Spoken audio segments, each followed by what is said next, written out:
Et c'est la chronique des paillettes. S'il est prêt, je t'en prie, de nous Oui, parler des alors, proverbes, comme tu le fais si bien. effectivement, Nathan, nous allons renouer avec ce qu'on a commencé la dernière fois, les proverbes fongés. Et aujourd'hui, je vais commencer par ce proverbe qui dit Rogos enfants, no gogbada. Rogos enfants, no gogbada. Cela voudra dire ce n'est pas parce que vous êtes rassasié le matin que vous le serez le soir. Ce n'est pas parce que vous êtes rassasié le matin que vous le ferez le soir, que vous le serez le soir. Alors, c'est un proverbe qui nous invite à toujours redoubler d'efforts, à ne pas lâcher prise, à ne pas, comme on le dit, aller dormir sur nos lauriers. Parce que souvent, lorsque l'on aborde des débuts de succès, on a souvent euh, l'impression que c'est le moment d'aller se reposer. Et il ne Mm. faut surtout pas faire cette erreur-là. Il ne faut pas aller dormir sur ses lauriers. Il faut toujours travailler pour évoluer davantage parce que, certes, vous avez eu ce succès-là le matin, donc c'est un peu imagé. Vous êtes rassasié le matin, cela ne veut pas dire que vous le serez le soir. Donc, c'est ce que ça veut dire, Hogos enfants, non gopada. Le deuxième proverbe, c'est Adjuto fando, bojemalen kwigbe. Elle est kolilontou et roukou. Cela voudra dire qu'un voleur escalada le mur et se retrouva des années avec un musulman. Il te reste encore un saut à faire. Donc, c'est un proverbe qui invite à continuer l'effort que l'on fait déjà. C'est un peu dans la même veine que l'autre proverbe.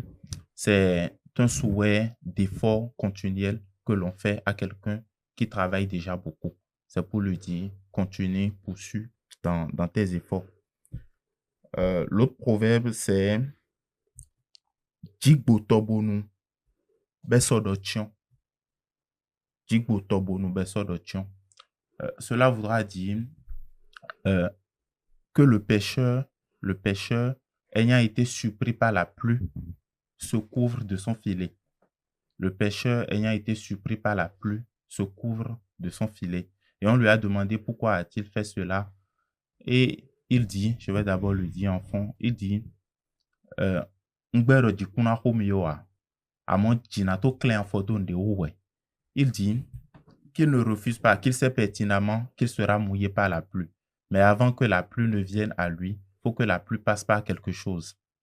C'est toujours très imagé, mais c'est un proverbe qui nous dit, qui nous rappelle que parfois nous vivons des situations, nous rencontrons des problèmes pour lesquels nous n'arrivons pas toujours à trouver les solutions les plus optimales, les solutions idoines. Mais nous nous débrouillons quand même pour trouver des intermédiaires de solutions qui témoignent de notre bonne foi ou de notre bonne volonté à résoudre le problème. Donc, c'est ce que veut dire un peu ce proverbe. Le pêcheur, ayant été surpris par la pluie, se couvre de son filet. Voilà. Le dernier proverbe que j'ai ici, qui est, je l'accepte, hein, j'en conviens, un peu misogyne, c'est euh, Lisawei Gederon Sidi Boifo Afle les gants viaton. Lisawei Gederon Sidi Boifo Afle les gants viaton. C'est-à-dire, le caméléon s'est donné beaucoup de mal à escalader le fromager. Vous voyez un peu disons, la posture, le physique du fromager. Le fromager, c'est un arbre qui est très gigantesque. Donc, le caméléon, avec toute sa prudence, s'est donné tout le mal d'aller au fond du fromager pour aller chercher 3 anneaux qu'il croyait être des anneaux en or. Mais quand il est descendu, le caméléon, il s'est rendu compte qu'en réalité, c'est du pacotille.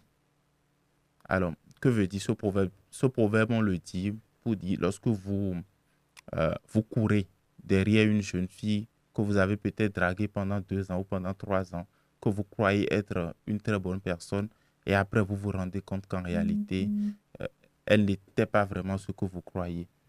C'est en ce moment on dit, voilà, vous vous êtes donné tout ce mal-là pour avoir quelque chose qui n'en valait pas vraiment la peine. Donc, l'Isawe Ikede Unsiji, où il faut affler les gants via ton. Et le kanjo kande we mite vedorai. Voilà. Pour finir, la dernière fois, j'avais parlé d'un proverbe français, à brebis tondue, Dieu mesure le vent. Il faudrait que je fasse une petite clarification. Dans le contexte français, cela voudra dire que les épreuves que nous rencontrons sont proportionnées à nos forces.